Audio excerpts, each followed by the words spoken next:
Hey, what's up guys? So I got asked a question, how do I set up my pack for my pack-based workouts? So we're going to show that today. Now when I'm doing these, I have an arsenal of sandbags that are loaded up in different weights so that I can really adjust, okay, and customize my workouts, my pack load based on the intensities that I'm working at. For example, if I'm doing a really long hike, loaded hike where I want to maintain a certain heart rate or intensity, then I might need to go a little bit lighter in that pack so that I can maintain a higher speed over a longer period of time. Maybe I'm looking to have a really heavy pack workout. Maybe that's a hike, maybe that's a lower body focused circuit in my workout in the gym or at home. Okay, well then I'll load it up heavier, and having the option to do that, you know, with having different weight sandbags,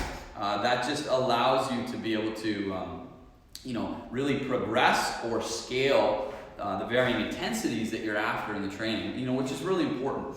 So here I've got, this is actually a homemade sandbag. It's a duffel bag, okay, and I showed another video that you can click here to see how I made that. This is a 25-pound bag. Now, I'm using my Mystery Ranch pack. These are load hauling packs, okay, so they're actually set up with this ability to put your load in what's called the load shelf on the back side of the pack, and it carries the load really effectively. Anybody that's used just your basic, like a day pack that doesn't have this the nice frame and the load hauling, you know, capabilities, you know there's a huge difference.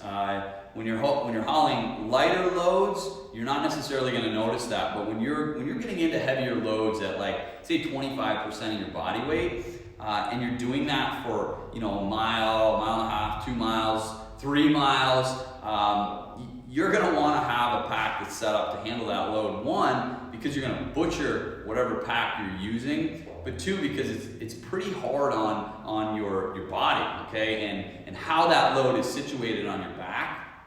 And how that load is distributed, okay, throughout the entire kinetic chain. And that's the way these packs are set up.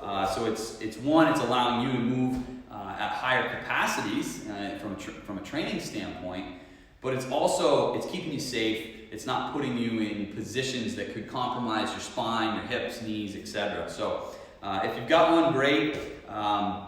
This is how they work. So I'm going to take my sandbag and I just situate it pretty evenly in the pack. You're going to feel that when you use them, that's really what feels the best. That's how they're designed to be used.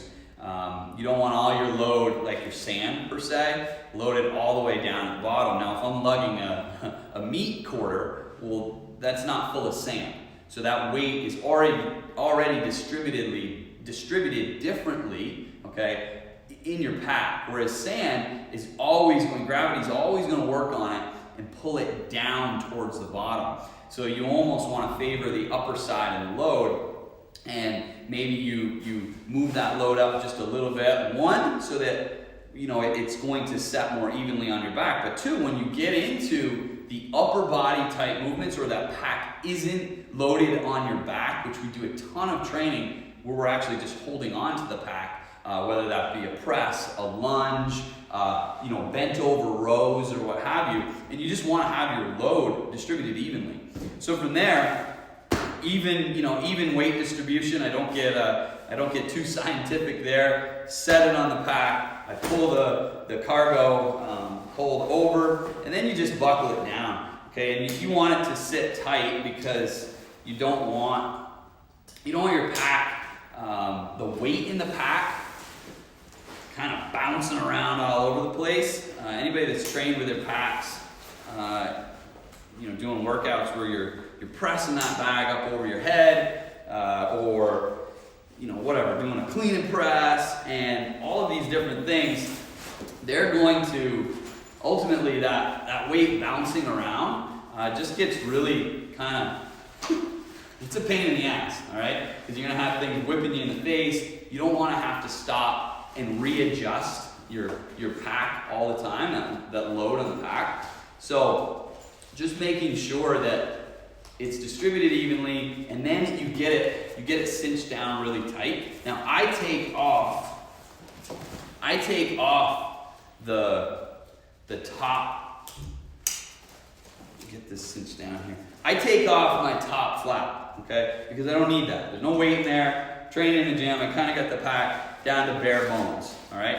This is the way I have it set up for training. Now, here's my load, right? It's distributed really from here to here. Now I have the ability to grab handles. Come over here. Now I can use, like say I've got a single arm row, okay? I'm able to grab a hold of the frame. You could also use, if you get your straps tightened down in a certain way, you could use the straps.